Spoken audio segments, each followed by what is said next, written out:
માટે કોઈ પણ પક્ષ પાર્ટીમાં જે પણ નેતાઓ હોય, વડીલો હોય, યુવાનો હોય, બધા જ લોકોને આજે હું આહ્વાન કરું છું, પક્ષ પાર્ટી ચૂંટણી આવશે ત્યારે આપણે દેખાઈ જશે,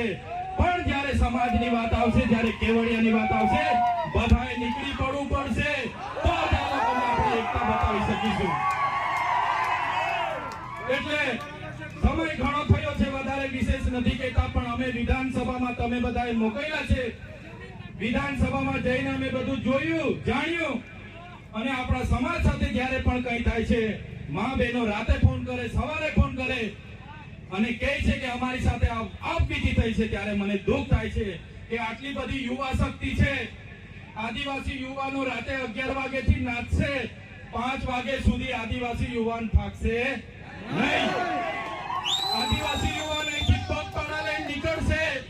15 દિવસ પાવાગઢ ને ભાગવલ જશે, આદિવાસી યુવાન થાકશે